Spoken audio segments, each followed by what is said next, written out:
Do you like hot bread and bubbles? Then this one's for you. Hello and welcome to Stanchion Snacks, a bit of a mouthful. The cooking show where I create a dish that represents a past player of both Southampton and our weekly opponents. So this week, West Bromwich Albion. Now I didn't have to think for very long about who to celebrate in today's episode because one of my favourite ever players was signed from West Brom, and that is, of course, Shane Long. Milner's corner, dealt with by Oriol Romeu. Here's Sims. It's a good search this from Southampton. They could finish the job here. It's Shane Long, and he has done it! And although he wasn't an extraordinary scorer of goals, he was a scorer of extraordinary goals. Now, Shane is from Tipperary in Ireland, which has got me very excited about a dish using Ireland's greatest export, Guinness. This is a wonderful recipe for a Guinness bread that doesn't use any proving, any resting, any kneading, any baking. Well, you've got to bake it, but come on, what more do you want? And it's very, very simple. What you basically need is an equal amount of Guinness to flour. So we're going to start off with 250 grams of plain flour. I'm using McDougall's. It sounds Irish, doesn't it? And I might not even sieve it. It actually says pre-sieved, which is not something I've ever come across before, but we'll give them the benefit of the doubt. So 250 grams. We're going to add a teaspoon of salt. Now, for this recipe, I'm not using Maldon's. It does need to be fine salt. And then a teaspoon of bicarbonate of soda. This is what makes this soda bread. A teaspoon of that.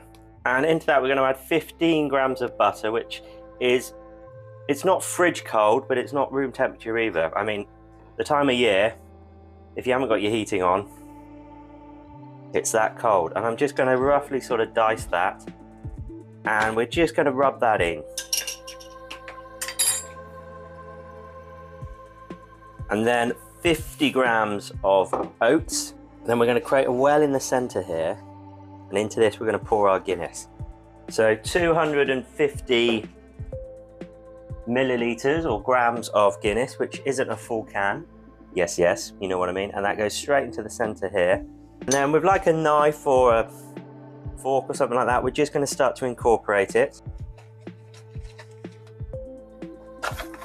And then a slightly warm pan, which I've just put a little bit of butter on. Just turn it straight out into there. Good sprinkle of flour on the top. And you're just going to sort of press this down a bit, just to give it a sort of nicer, slightly nicer appearance on the top there. With a nice sharp knife, we're just going to score it into 4. So that's it, ready to go into a sort of moderate oven. So about 180 degrees, that's gas mark 4. And that will take 45 minutes. Pretty hot. I will put a timer on. I'm actually going to put a timer on for 35. And we'll have a look at it. But yeah, it's 11 o'clock in the morning, bread's in the oven, and we've got a tin of Guinness open. What more could you ask for? Well, actually, let's do something a little bit special. This is something that, if you've ever been to an Irish wedding, you would have had. A flute. I'm going to treat myself to a Guinness flute. And then we're going to top this up with a little bit of Prosecco. Cheers, everybody. Now, I could do anything with this bread. I could make some potato files, I could poach an egg, I could make a hollandaise, but I just felt like today I'm just going to keep it simple. We're just going to have this bread with a little bit of butter. Maybe we'll make a slightly interesting butter. As this is a football channel, maybe I'll get the Bovril out again. So I spoke a lot about Bovril on my steak sandwich video, which I will try and link to this one, but if not, just scroll down, look for the steak sandwich one. Bovril, basically high in protein, beef paste. So I tell you what, if you're looking for your protein and your iron, you've got it here, baby. So this is very, very simple. We are literally just going to let's get some butter first actually, maybe. Some sort of slightly softened butter, maybe this much. Maybe 1 to 3 of Bovril. So 1 part Bovril, 3 parts butter. Nice beat. Hot spoon, dairy rocher.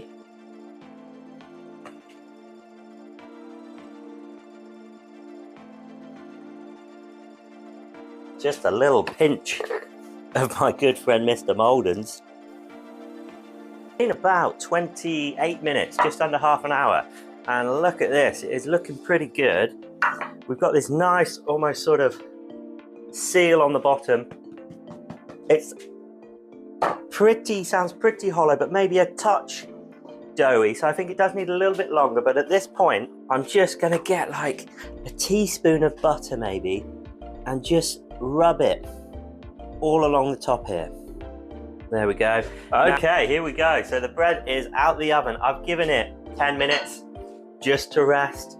It's as long as I could wait really, but look at that. And you know what? I've decided to open another can. So see what we're dealing with. Oh yes, look at that. Come on. Maybe a little bit with nothing on it. It perhaps doesn't even need butter. That's sacrilege. Of course it does. Hot bread and bubbles. What more do you need in life, eh? Now let's try a bit. Some of this Bovril butter.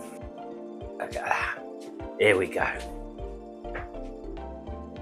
It's very intense, but it works so well. We've got a real nice layer of crisp around the outside of the bread, which comes from putting the butter on at the end and using the hot pan. If you haven't got a pan like that, just use a hot tray, it's fine. Then there's such a nice little subtle sort of beeriness coming from the Guinness. And then with the Bovril mayo, you've got this real intense hit of sort of beefiness to wash it down. It's simple, it's elegant, it's somehow also rustic. It's a little bit old school. Bon appetit, guys. I hope you try this one. I know you all can. Let me know if you do. Please like and subscribe. And I'll see you in the next one. Now, here's some more Shane Long bangers.